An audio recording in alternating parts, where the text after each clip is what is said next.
Hello, welcome to Gardener's World.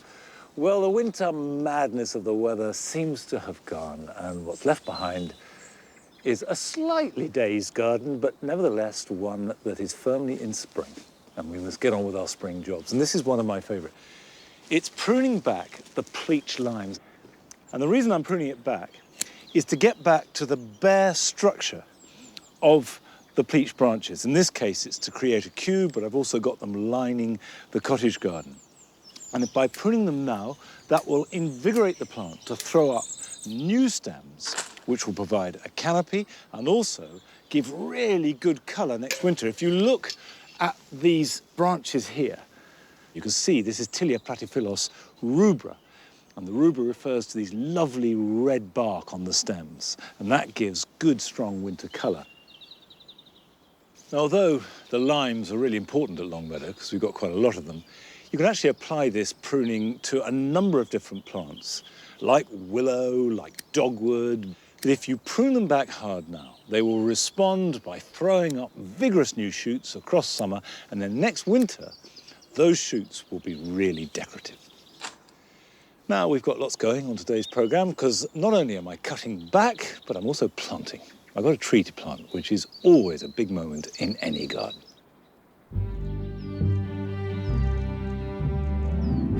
This week, Joe is planting up containers to introduce a welcome splash of colour to what can be a monochromatic March.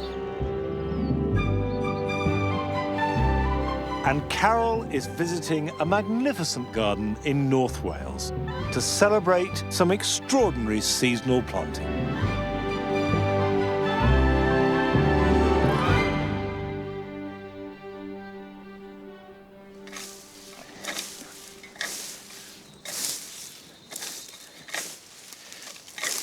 In early December, we had 2 foot of snow in a day, and it was wet, heavy snow, and it lay on all the evergreens, and these poor old grass borders were just smashed flat.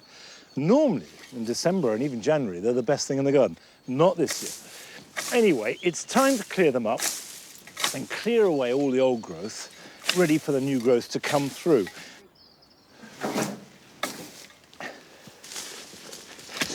A few weeks ago, I would have given anything to have felt a little bit too warm. There we go. The important thing at this stage, when you're clearing grasses, is just to remove the growth that is loose. Don't yank at them, because sometimes you can pull up the whole plant and sometimes you can damage them. But however much of a muddle it looks, with all the grasses fallen and bashed, it is important to leave that over the winter months, because the last 2 years I've cleared this, I found hibernating hedgehogs in amongst the grasses. And if it's not hedgehogs, it's great for birds and small mammals and insects. It's really good winter cover. Now that it's spring, obviously you can clear it away, but go steady as you go, because you never know what you'll find.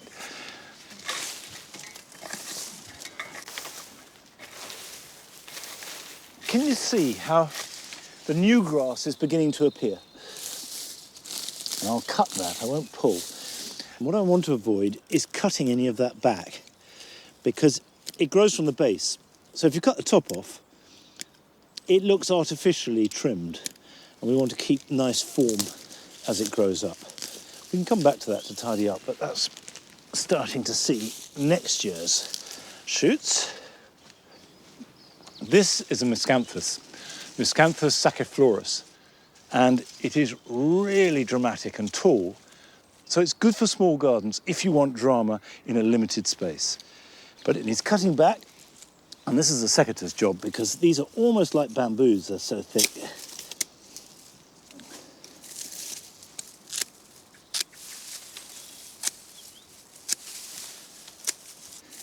This is actually a good example now I've cleared it. You can see how that the plant is spreading out.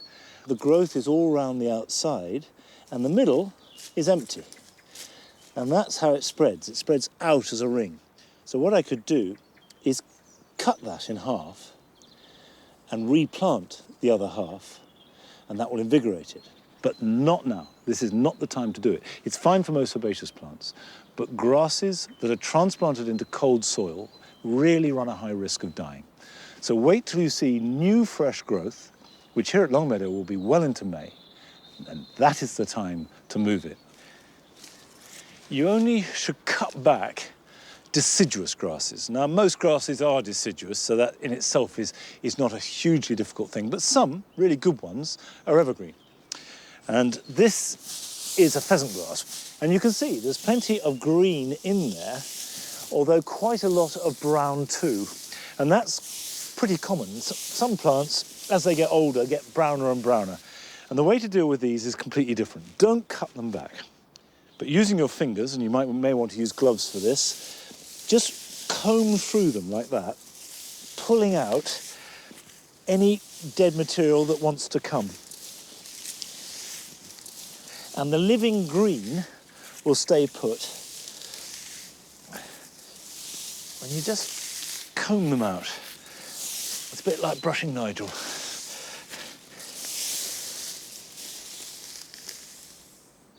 Now, the one thing that grasses cannot do for you until autumn, when their seed heads appear, is give you good colour.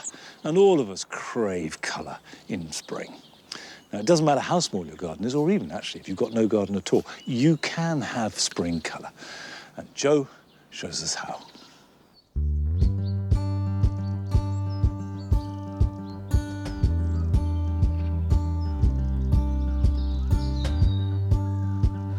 March is such an unpredictable month, and as gardeners we are desperate for spring to, well, spring.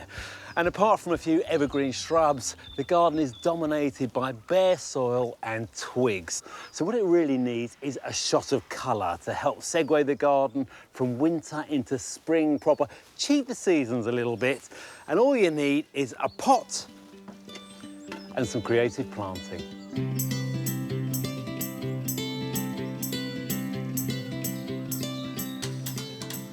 Now, this lovely evergreen skimmia is in flower, and then it'll have lovely berries in the autumn as well. It's an acid-loving plant, so I'm going to use ericaceous compost in here, which I think the other plants will be absolutely fine with. It's a really good plant for this time of year. Nice glossy foliage, and this is a really good shape.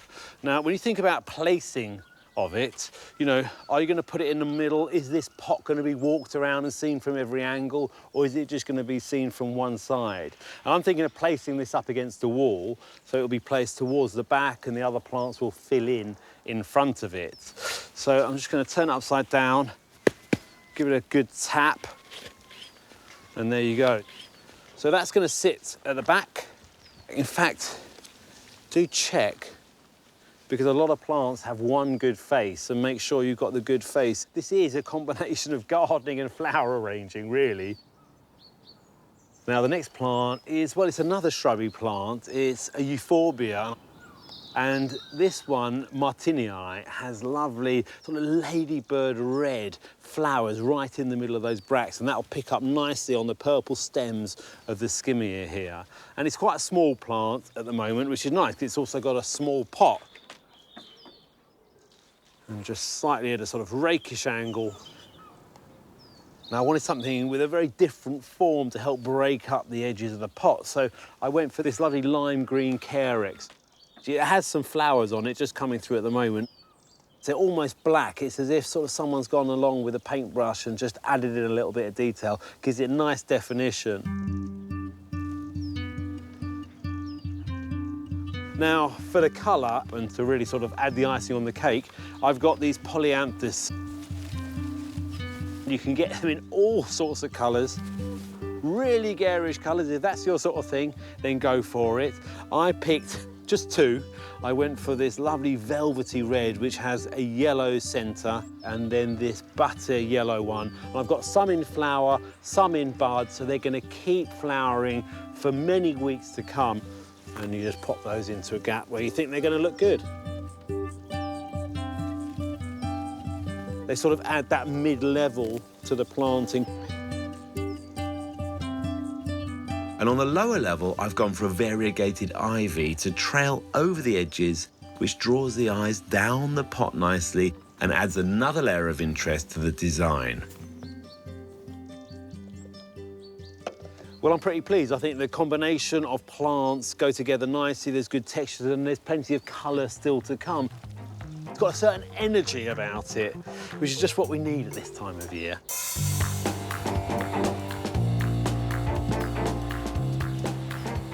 If you want to go for a completely different colour scheme, obviously choose what you want, but this is a cooler palette. But in a way, it's the same approach in that I've gone for an evergreen shrub as the fulcrum to the design. This is a Drimys lanceolata, which is a mountain pepper, and it's got this wonderful evergreen foliage and these lovely purple stems, and it's got a beautiful scented flower a bit later in spring. I've got a grass which is nice and feathery on one side. This is a nice simple green Carex. And then the shots of colour in front come from this lovely primula with these rounded flowers, lovely deep purple. And with a dusting of snow, yes, doesn't it look pretty? Honestly, it's perfect. I said right at the beginning, unpredictable March. You saw it right here. But it doesn't mean that you can't get some colour in your garden with your pots. Right, you're coming with me.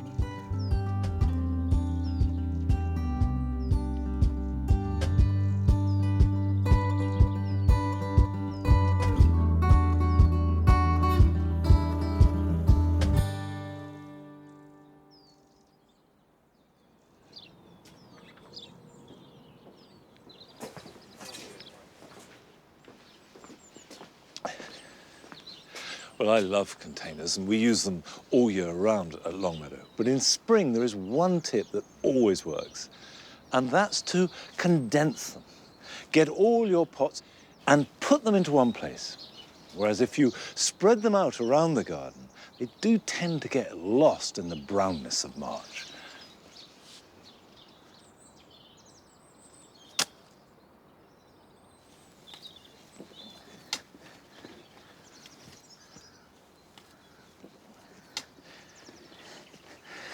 Now, this may look as though I'm just digging into sort of prepared soil, but there's a big story behind this, because we did have a tree here. This is the end of the cricket pitch, the main focal point of the whole garden. And we had a horse chestnut, which I planted about 20-odd years ago and was growing well. But then it got a bleeding canker. That resulted in it splitting. It became dangerous, so we cut it down. But in fact, the stump is over there. And what I'm left with is a space to plant another tree, because I still need that focal point. And the tree I'm going to plant this time is a hornbeam. Now, this is in a plastic bag, but what I will do is reuse the bag, and if you can, look for bare root trees wrapped in hessian, which always used to be. However, the tree itself is fine. And bare root trees are those that don't come in a pot. They haven't lived in a pot at all. This was in a field until a couple of days ago. Now, the advantage of bare root is that they are cheaper, and you tend to have a much wider choice to choose from. Now, this is a hornbeam called Franz Fontaine. The critical thing is not to let them dry out. I don't know if you can see these little fibrous roots here. These are the feeding roots. The big ones, like this, don't matter so much at all. But if you let these dry out, they can die. So I'm going to put this on there, and actually that's pretty much perfect height. You notice I haven't added any compost to the bottom of the hole. I don't want the roots to stay in this hole. I want them to grow out of it into the soil. And also I want this point here to be slightly higher than the surface. Never plant in a saucer, because trees are more likely to drown than they are to suffer from drought. However, I will add a little mycorrhizal fungi, which just gives it a start. The fungi lives off the sugars from the tree, and the tree has much better access to the nutrients in the soil. There are two reasons, really, why I've chosen this hornbeam. One, because it's hornbeam, it's going to be very happy in clay. It will relate to the hornbeam hedges, and that will work well. And two, because it's a fastigiate type. And I looked up fastigiate because I knew it meant an upright tree, but I didn't know the source of the word. And actually, it comes from a description of like a gable, a tree that grows to a point like the gable end of a house. It's a 17th century word. And it makes sense when you think about it, although generally it just means an upright growing tree. And in a large garden, they make a good feature, but they are really good for a small garden. A real proper, fully grown tree that doesn't take up too much space. A tree this size needs supporting for about 3 years. But if you're planting a tree that is 5 feet or less, it is better not to stake it, as it will establish secure roots more quickly. If you are using a stake, set it at 45 degrees to the tree, directed into the prevailing wind, which in this case is from the west, blowing straight down the cricket pitch. And then tie it with a tree tie, making sure that the stake and the tree can't rub. When you've done that, give it a really good soak, and then it's time to mulch. The mulch is really important. This is garden compost, which is ideal, but it doesn't matter what you use so much as you use something that is thick, because the idea is not to feed the soil particularly, but to suppress competitive weeds and grass and to keep the moisture in. Now this gives me instant structure, and that's exciting. But of course, like the rest of the garden, I can't wait until the leaves start to appear, and then it really will look good. Now, most of our gardens improve dramatically as spring progresses. But Carol has been to North Wales to visit one of the country's great gardens that looks good all the year round.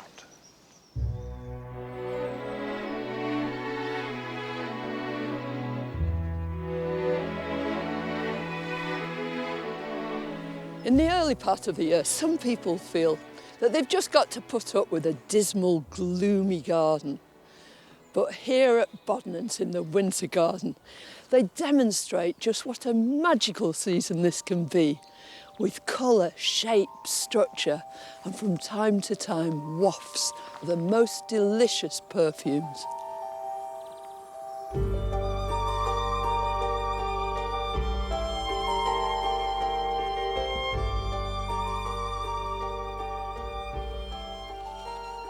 Although this is a big garden, there are lots of small cameos, beautiful sorts of associations, which are very appropriate in a much smaller space. Take this very simple combination of two plants. For a start, there's these big uprights of the Pinus mugo. This is winter gold. The clue's in its name. It's at its best during this season, and it's rising up from this carpet of white heather. This is Erica carnea springwood white. It opens all its flowers right the way through the winter and is an incredibly important source of pollen and nectar to any visiting insects. It's simple, but it's beautiful and very, very easy to maintain.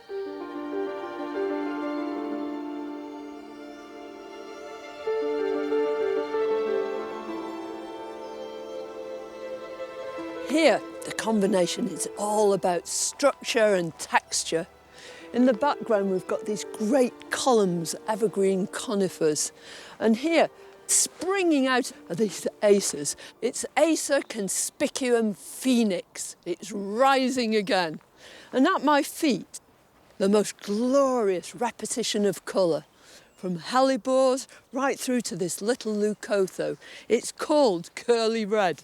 And then onto the big, plain, straightforward leaves of Begonia, Helen Dillon. Absolute fabulous combination, and something you could take any part of and do yourself.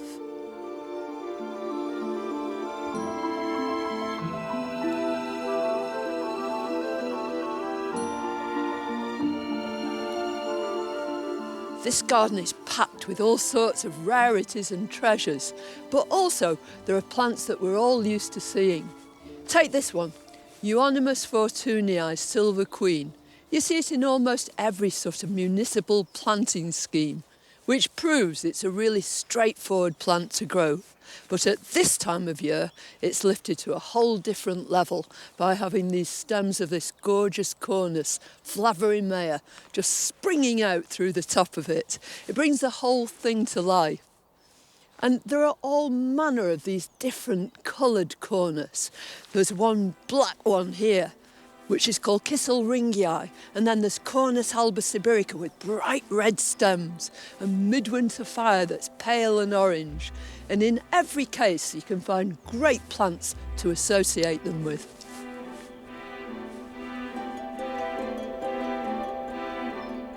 Scent is one of the most alluring qualities of the winter garden. Here it's supplied by such plants as Daphne, Sarcococca and Hamamelis.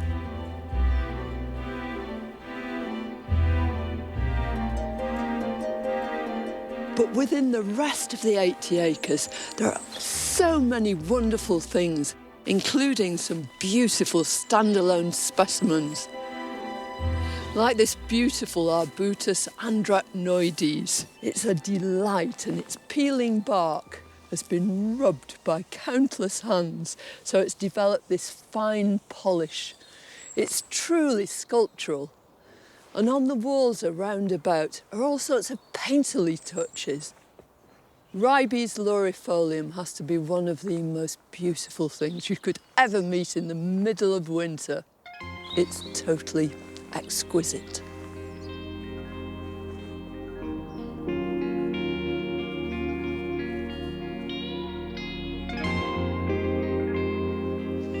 Bodnant is an inspirational garden.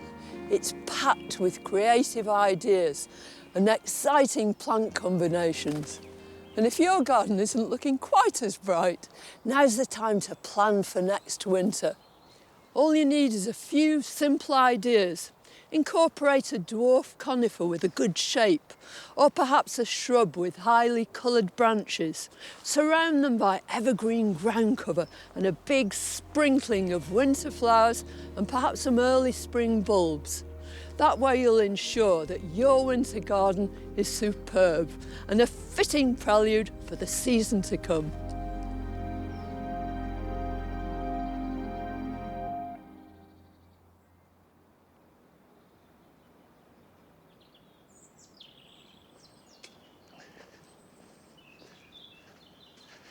One of the measures of a garden is how good it looks in winter.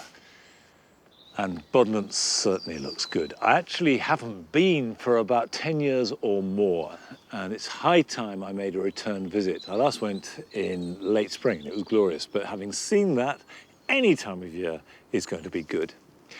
And these crocus have done me really well this winter. It's Crocus siberiae tricolour. And they flowered bravely through the ice and the snow and the wind and the rain. And I'll certainly be planting more of them for next winter. Now this year, we're very keen to get out and help you out in your garden as best we can. And the best way to contact us is via our Facebook page. So if you go to our Facebook page and present us with a gardening problem that you think we could help with, we may well come out and see you.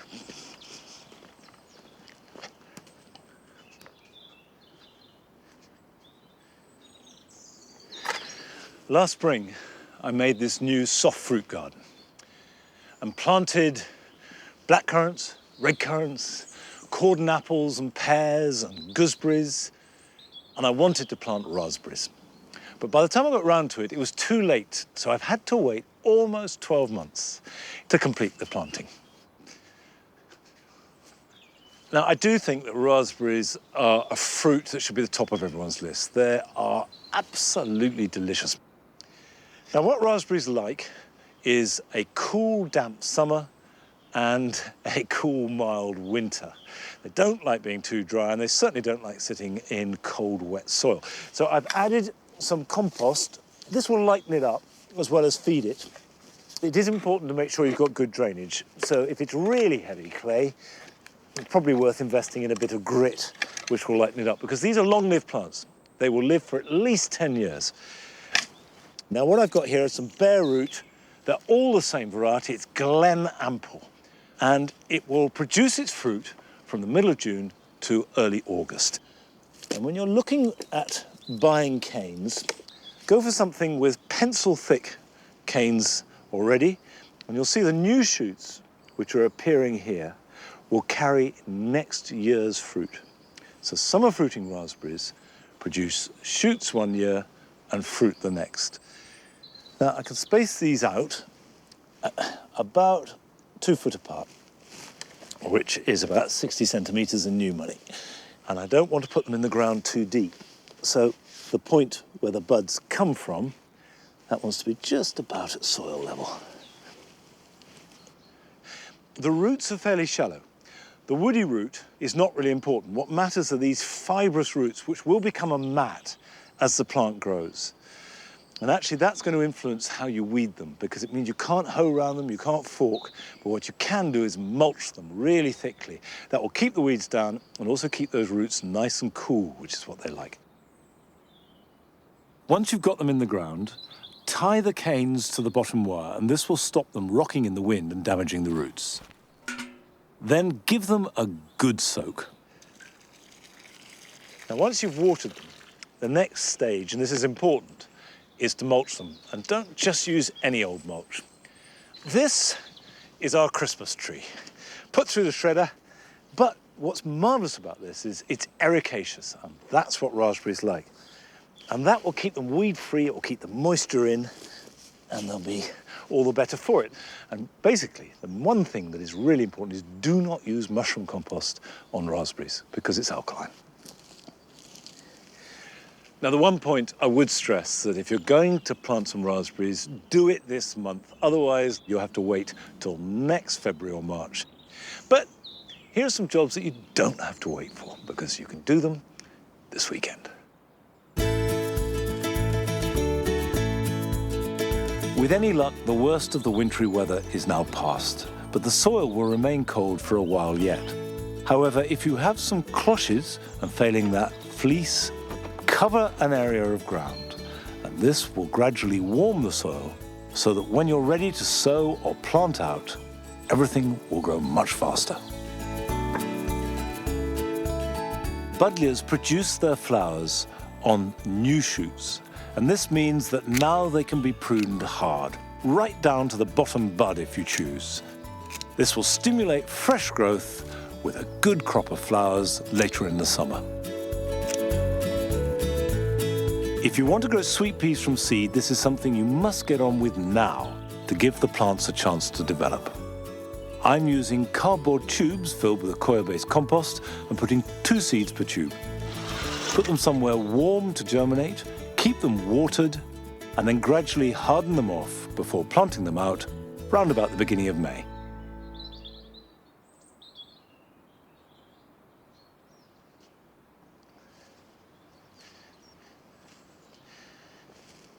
This is the last of this lovely witch hazel. It's Hamamelis pallida, and the yellow has all the freshness that is so good about spring. Now, it's the last of today's programme too. That's it. Don't forget that our competition, Every Space Counts, is still open till midnight next Thursday. You can get all the details on what are the requirements and how to enter from our website. And I shall be back here, hopefully with spring just that little bit further on next Friday at the same time. Till then, bye-bye.